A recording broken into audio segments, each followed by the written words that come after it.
सुना परसों आपके दोस्त मिले थे प्राइम मिनिस्टर ऑफ पाकिस्तान को, जिनसे आपकी बड़ी तवील मुलाकातें रही, सुना आपकी तिजोरी में बहुत कुछ है। तो उन्होंने कहा था भाई इस तरीके से आइन से ना खेलें, अदालतों का एहतराम करें, हर अदारे अपनी हदूद तयन में रहे। क्या आप समझते हैं इस करारदाद से सुप्रीम कोर्ट अपने फैसले से पीछे हट जाएगी या इलेक्शन का अल्तवा किया जा सकेगा? अच्छा भट्टी साहब, सबसे पहले तो ये जो करारदाद है, ये पहला सवाल है, ये करारदाद मंजूर किसने की है? इसमें 85 रुकनी काबीना है, उसमें आधी से ज्यादा गैर मुंतखब है और वो गैर मुंतखब लोग भी इस वक्त असम्बली में मौजूद होते हैं और वो तकरीरें भी करते हैं और वो फिर वोट भी देते हैं इस करारदाद के हक में। पहला नंबर तो ये है कि उनकी अपनी हैसियत क्या है। नंबर 2, ये करारदाद जो है ये तो सुप्रीम कोर्ट ऑफ पाकिस्तान है ना जी, और उसने एक ऑर्डर पास किया है। ये पूरा कौमी असम्बली पूरी मिल भी जाए, दोनों हाउस भी मिल जाए और वो दोनों हाउस 100% मुत्तफिक होकर करारदाद पास कर दें, तो वो एक सिविल जज का फैसला भी तब्दील नहीं कर सकते। एक सिविल जज का जो एक तहसील में बैठे होते हैं और वो अपने फैसले बात कर रहे होते हैं, उनका फैसला भी ये करारदाद तब्दील नहीं कर सकती। ये तो सुप्रीम कोर्ट ऑफ पाकिस्तान सबसे आला तरीन अदालत का फैसला था। लिहाजा ये है सिर्फ पॉलिटिकल नैरेटिव और ये प्रेस गैलरी से खेलेंगे, मीडिया ट्रायल करेंगे, इसके अलावा और कुछ नहीं कर सकते। तो इसकी तो इनकी अपनी हैसियत और फी ये है। और उसमें फिर आगे आते हैं, आपकी जो इम्पोर्टेंट बात है कि हमारे वो दोस्त जो कि नज़र नहीं आते, वो दोस्त क्या करेंगे, यानी कि एस्टेब्लिशमेंट क्या करेगी। तो एस्टेब्लिशमेंट बड़ी क्योंकि जब फैसला आया तो एक कानूनदानों की टीम ने इनको ब्रीफ किया हमारी वज़ीर आज़म साहब को, और वो भी आपको भी मालूम है, मुझे भी मालूम है कि वो इनफैक्ट ब्रीफिंग क्या थी, वो बाद में आते हैं। तो एक इसी तरीके से उस फैसले का जायज़ा उधर भी लिया गया हमारे GHQ में, और उन्होंने भी देखा कि भी फैसला आ गया। ज़ाहिर है नेशनल सिक्योरिटी के इश्यूज़ देखने पड़ते हैं सबके सब चीज़ों को, और उसके बाद उसमें भी ये मुतफ़िक़ा राय दी गई लीगल एक्सपर्ट्स ने कि ये सुप्रीम कोर्ट का हुक्म है, और इस हुक्म के साथ जो गवर्नमेंट का एक अपना पॉलिटिकल एजेंडा है, पॉलिटिकल नैरेटिव है, उसका हिस्सा हमने नहीं बनना और हमने आइन और कानून के मुताबिक अपना रोल अदा करना है। सुप्रीम कोर्ट बिल्कुल पीछे चले जाएं। बाजवा साहब से जब इन्होंने मदद मांगी थी पनामा केस में, तो बाजवा साहब ने प्राइम मिनिस्टर नवाज शरीफ साहब से और इशहाक डार साहब से कहा था कि ये मामला है जी आपका और सुप्रीम कोर्ट का, इसमें हम नहीं आएंगे, हम जहां आना है हम वहीं आएंगे, इस मामले में हम नहीं आएंगे, ये सुप्रीम कोर्ट ऑफ पाकिस्तान जाने और आप जाने, आपकी टीम है, कानूनी टीम है, अच्छे अच्छे वकील उतारे, मशवरे भी दिए थे बाजवा साहब ने, लेकिन वो नहीं माने। तो इसलिए अब भी हमारी जो एस्टेब्लिशमेंट है, मिलिट्री लीडरशिप है, वो कभी भी सुप्रीम कोर्ट ऑफ पाकिस्तान के साथ नहीं टकराएगी और वो ऐसा कोई एक्ट नहीं करेगी जिससे उनके इस मामले में ये तासुर मिले कि वो भी ये जो मुहाजराई कर रही है पॉलिटिकल लीडरशिप, वो जो मुहाजराई कर रही है और अपने ज़ाती मफाद के लिए कर रही है, उसमें कुछ नहीं होगा। क्योंकि सुप्रीम कोर्ट ऑफ पाकिस्तान ने क्या कहा है, उन्होंने कहा कि इंतखाबात करवाएं, और इंतखाबात करवाना आइन के मुताबिक 90 दिनों के अंदर अंदर ज़रूरी है। ये फैसला ना किसी के हक में है ना किसी के खिलाफ है। वो ये तो नहीं कह रहे कि आप ये इख्तियार फलां पार्टी के सुपुर्द कर दें, उन्होंने ये तो नहीं कहा। उन्होंने तो एक फैसला दे दिया, एक आइनी जिम्मेदारी अदा की है और वो फैसला दे दिया, उसके अकॉर्डिंगली उन्होंने इदारों को हुक्म दे दिया, और वो सेक्रेटरी डिफेंस को भी वो हुक्म के पाबंद हैं, वो वजारत दिफा भी पाबंद है, वजारत दाखिला भी, वजारत खजाना भी, पंजाब गवर्नमेंट भी, सब के सब पाबंद हैं। और मेरी इतला के मुताबिक ऐसी किसी महाजराई में गवर्नमेंट की कोई ऐसी आउट ऑफ द वे जाके कोई सपोर्ट नहीं की जाएगी। अच्छा शहजाद बर साहब, आप माशाल्लाह अंदरून शहर लाहौर से है आपकी पैदाइश। साबर साहब ने तो पंजाबी की एक मिसाल है, नहाती धोती रह गई तो नक ते मक्खी बह गई, उन्होंने तो लुटिया ही डबो दी है।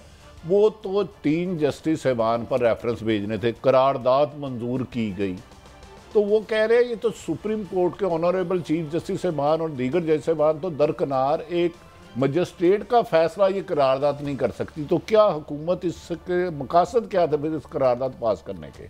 देखिए भट्टी साहब, जैसे अभी साबर साहब ने फरमाया कि करारदाद की जो आप बात कर रहे हैं, तो इसके साथ साथ ये भी ऑन रिकॉर्ड रहना चाहिए कि एक दिन का अगर कौमी असम्बली का इजलास हो रहा है तो हाउ मच रुपीज़ पैसे कितने खर्च हो रहे हैं? मेरी इतला के मुताबिक 6 करोड़ 41 लाख रुपया जो है वो रोज़ाना की बुनियाद पर एक इजलास पर खर्च होता है। अच्छा, जब इतने पैसे खर्च हो रहे हैं तो करारदाद मंजूर हो रही है, तो उसमें आज तादाद की कमी जो है वो तो बिल्कुल दुरुस्त बात है, तादाद नहीं नज़र आई है। लेकिन सवाल यह है कि अगर आप इस चीज़ को लेकर सामने चलते हैं, इसके साथ साथ आपको ये भी देखना होगा कि इस वक्त सबसे बड़ा अहम टॉपिक मैं समझता हूं कि कल ही कौमी सलामती कमेटी का इजलास भी हो रहा है। उसमें भी जो फैसले हैं वो 100% फैसले जो है पाकिस्तान की जो तकदीर है उसको लेके चलेंगे। और ये इजलास जो कल प्राइम मिनिस्टर ऑफ पाकिस्तान की सरबराही में हो रहा है, ये इजलास में फैसला किया जाएगा कि पाकिस्तान को किस सिमत में लेके चलना है। अच्छा, अब बात यह है कि अगर कौमी असम्बली से कोई चीज़ आ जाती है तो बात यह है कि इसको इस तरह नहीं इंप्लीमेंट किया जा सकता। ये सिर्फ और सिर्फ मुल्क के लिए बेहतरी नहीं हो रही। जंग जो है भट्टी साहब वो बहुत ज़्यादा एक दूसरे के साथ पर्सनल हो चुके हैं लोग, और बिल्कुल ग्रुपों में तकसीम हो चुके हैं। मतलब मैं एक गुजारिश करूंगा, गुजारिश है कि मोहतरम नवाज शरीफ साहब नाहल हो चुके हैं सुप्रीम कोर्ट से, और प्राइम मिनिस्टर साहब की भतीजी मोहतरमा मरियम नवाज साहबा बहुत ज़्यादा अदारों पर सीख पा है, जबकि प्राइम मिनिस्टर साहब के खुद साहबजादे मोहतरम हमजा शहबाज, जिनका सियासी विजन भी ज़्यादा है, जिनकी पेनिट्रेशन भी ज़्यादा है, वो खामोश हैं। क्या मरियम नवाज ये चाहती हैं कि शहबाज शरीफ साहब भी पिक्चर से आउट हो जाएं? देखें भट्टी साहब, बात यह है कि सबसे पहले जब आप देखें वज़ीर आला पंजाब हमजा शहबाज शरीफ साहब के बाद वो इंग्लैंड चले गए, फिर वो 3 माह इंग्लैंड में रहे, बाद हमजा शहबाज वापस आए, सुलेमान शहबाज इस वक्त लाहौर में है। अभी तक अगर आप गौर करें शरीफ खानदान में इख्तलाफात, तो इसमें कहने में मुझे कोई ऐसी बात नहीं है कि मुखालफत तो चल रही है। हमजा शहबाज हो या सुलेमान शहबाज हो, वो इस वक्त खुलकर उस तरह सपोर्ट नहीं कर रहे जिस तरह नवाज शरीफ ने हुक्म दिया था मरियम नवाज साहिबा को जब वो वतन वापस आई थी कि ये आपके भाई आपकी सपोर्ट करेंगे। ताहाल तो ऐसी बात कोई समझ में नहीं आई है। लेकिन सवाल ये है कि इस मौके पर अगर मरियम नवाज जिस तरह मुस्लिम लीग नून की कमांड संभाल चुकी हैं, और अगर शहबाज शरीफ बिल्कुल नाहल होते हैं जैसे यूसुफ रजा गिलानी की तरह, तो इस सिलसिले में फिर मरियम नवाज तो फिर खुलकर सेकंड जो है कमांड वो उन्हीं के पास है और वही सामने आएंगी। लेकिन अच्छा, साबर साहब, मैं ये चाहूँगा कि आपने मरियम नवाज साहब की बहुत ज़्यादा गुफ्तगू सुनी होगी, और इतनी नामुनासिब के जिसे टीवी पे दोहराना भी मुनासिब नहीं, क्योंकि अदारे हमारे हैं, अदलिया हो या इस्टेब्लिशमेंट। लेकिन हमजा शहबाज साहब का कोई बयान मेरी सामने से नहीं गुजरा, ना सलमान शहबाज का। क्या आप समझते हैं खानदान एक पेज पे है इस इशू पे? देखें, बात जो भट्ट साहब ने बात की है ना, ये बड़ी बारीक काम चल रहा है मुस्लिम लीग नवाज के अंदर, और इस सारा स्क्रिप्ट जो तैयार किया गया है इसमें तमाम इत्तेहादी भी पीछे हट गए हैं, और मुस्लिम लीग नवाज का एक ग्रुप सिर्फ एक्टिव है, और वो ये कह रहा है कि शहबाज हमें उसी तरीके से स्ट्रेटजी का इख्तियार कर लेनी चाहिए जो जरदारी साहब ने और गिलानी साहब ने मिलकर की थी, कि हमने ख़त नहीं लिखना, और जरदारी साहब ने गिलानी साहब की कुर्बानी दे दी थी और गिलानी साहब कुर्बान हो गए थे, लेकिन हम ख़त नहीं लिखेंगे। अब ये कह रहे हैं कि हमने इलेक्शन नहीं करवाना, तो इस इलेक्शन ना करवाने के चक्कर में शहबाज शरीफ साहब को झूला मिल गया है, वज़ारत उज़्मा के उन्होंने मज़े लूट लिए हैं, इसलिए अब आप इनको कुर्बान कर देते हैं और इसको मज़ाहमती नैरेटिव के तौर पे आते हैं। अब आपने देखा कि आज वज़ीर आज़म शहबाज शरीफ साहब की जो तकरीर थी उसमें वो बस अपीलें ही करते रहे हैं, और वो इस हद तक आगे नहीं बढ़ रहे जिस हद तक उनको कहा गया कि जनाब आप डट जाएं।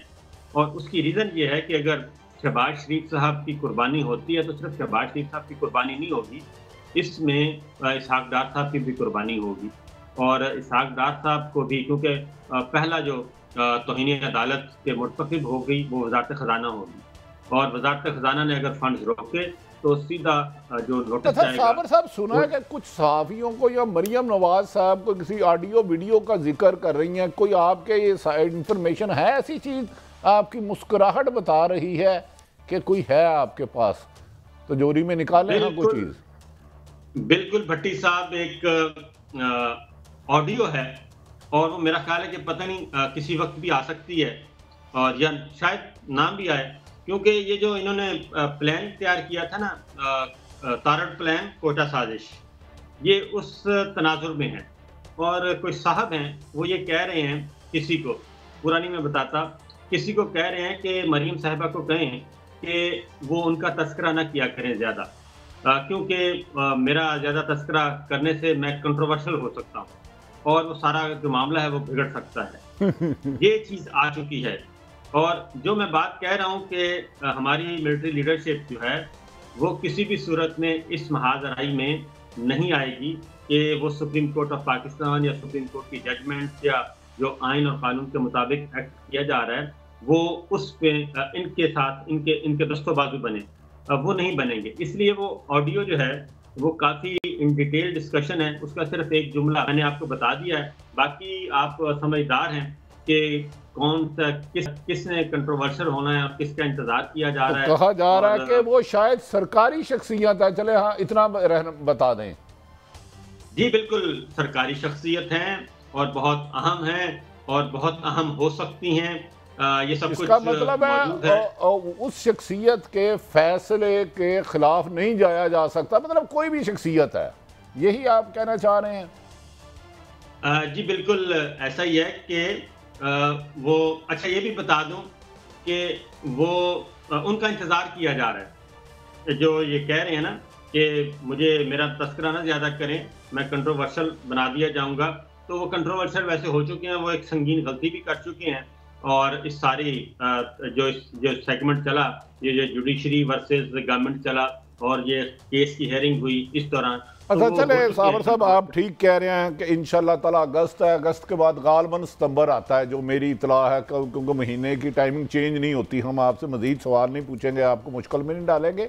तो आपने तो करारदाद और जो पार्लियामेंट में गुफ्तगू होती है उसको ज़ीरो कर दिया है। हमने तो ये र्यूमर्स पाकिस्तान में थी कि ऐसी किस्म की कानून साजी की जाएगी या करारदाद लाई जाएगी कि कोई असम्बली में MNA को वक्ती तौर पे चीफ जस्टिस ऑफ पाकिस्तान का अख्तियार देने पर गौर किया जा रहा है। मैं ये नहीं खुदा ना हास्ता कह रहा होगा, तो फिर ये कैसे हो सकता है? अगर आप कह रहे हैं कि एक सिविल जज का फैसला ही नहीं, तो फिर ये कैसे मुमकिन है किसी MNA को चीफ जस्टिस ऑफ पाकिस्तान बना दिया जाए असम्बली में गुफ्तगू करके?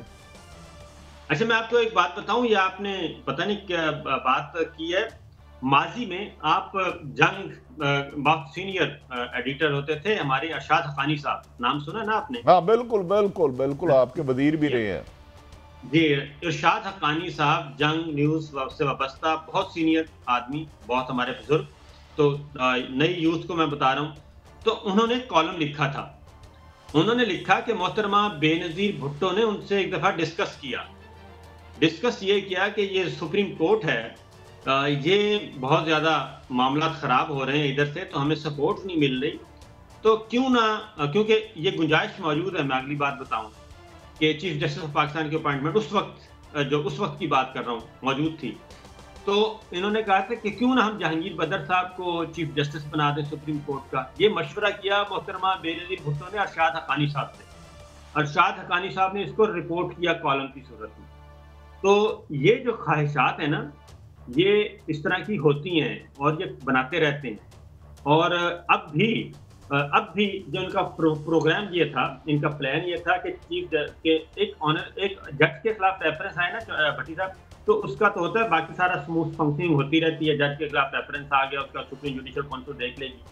जब आप कहते हैं ना कि चीफ जस्टिस ऑफ पाकिस्तान के खिलाफ हम रेफरेंस ला रहे हैं, तो इसका मतलब है आप चीफ जस्टिस ऑफ पाकिस्तान को सैक करना चाह रहे हैं। उनको सैक करके अपनी पसंद का चीफ जस्टिस ला के उसके बाद अकॉर्डिंगली फिर आगे बढ़ना चाह रहे हैं। ये काम परवेज मुशर्रफ साहब ने किया था। वो चीफ एग्जीक्यूटिव भी थे, वो आर्मी चीफ भी थे, वो प्रेसिडेंट भी थे, वो सब कुछ थे, लेकिन इसके बावजूद वो अपने मंसूबे में कामयाब नहीं हो सके थे। यही बात अब बताई गई है इनको कि देखें, अगर आपने ये हरकत की तो फिर इसका नतीजा क्या निकलेगा।